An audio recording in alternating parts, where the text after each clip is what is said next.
দর্শক বন্ধুরা, আজকে আমরা গরুর বাজারে আসি। বদরগঞ্জ ঐতিহাসিক হাট। সেখানে বাজারে এসে এক ডাক্তার ভাইয়ের সঙ্গে দেখা হয়েছে। উনি গরু চেকআপ দেয়। ঈদ উপলক্ষে যে গরু কেনে সেগুলো চেক দেওয়া হয়।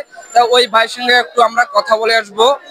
উনি কতটা গরু চেক দিছে আজকে এগুলো বিষয়ে জানবো। আর বিষয় হচ্ছে উনি কত টাকা নেয় একটা গরু চেক দেওয়ার জন্য, ওই বিষয় মিলিয়ে ভাইয়ের সঙ্গে কথা বলবো। ভাই, কেমন আছেন আপনি? আছি, ভালো আছি। আপনি আজকে মানে গরুর বাজারে গরু চেক দেওয়ার জন্য তো? হ্যাঁ জি, আমি এখানে আমি প্রায় 4 বছর ধরে 5 বছর ধরে এই হাটে থাকি। শুধু কোরবানির হাটে না, প্রতিনিয়ত এখানে হাটে থাকতে হয়। প্রতি হাটে আমাদের সপ্তাহে 2টি হাট হয়। 2টি হাটের মধ্যে আপনার সোমবার বৃহস্পতিবার হয়। তো এখন দেখতেছেন ঈদের বাজার।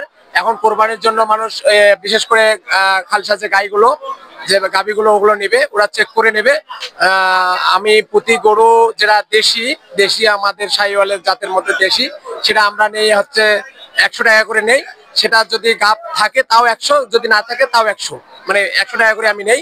যদি গাব থাকে, মনে করেন বিক্রেতা যদি বলে যে আমার গরু গাব নাই, কিন্তু আমি পরীক্ষা করে যদি গাব পাই, তাহলে ওনাকে টাকাটা দিতে হবে।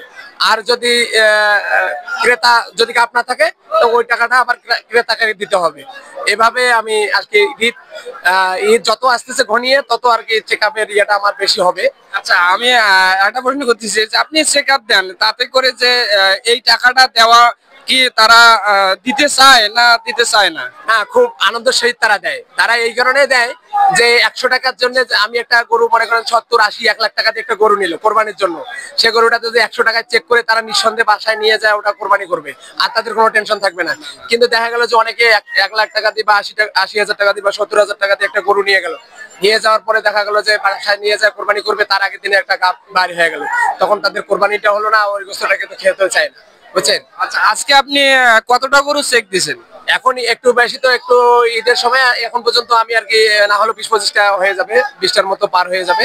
তবে আরো সময় আছে। মানে ঈদ মানে আজকে আপনি এখন পর্যন্ত কটা গরু চেক দিয়েছেন? এখন পর্যন্ত 20-22টার মতো হয়ে গেছে আমার। এখন পর্যন্ত 20-22টা আপনি চেক দিয়েছেন অলরেডি? অলরেডি হয়ে গেছে। আরো আশা করতেছি আরো 10-12টা হবে।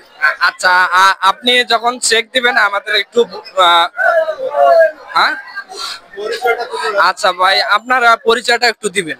আমি হচ্ছে প্রাণী সম্পদের এআই টেকনিশিয়ান হিসেবে লালতীরে, যে আমার লালতীরের কোম্পানির আমি একজন এআই টেকনিশিয়ান, মানে আমি কৃত্রিম প্রজননকারী, এবং সেই সঙ্গে আমি স্থানীয় পল্লী চিকিৎসক হিসাবে আমার অত্র এলাকায় কাজ করতেছি, এবং সেই সঙ্গে আমি প্রাণী সম্পদের একজন সহকর্মী হিসাবে কাজ করতেছি।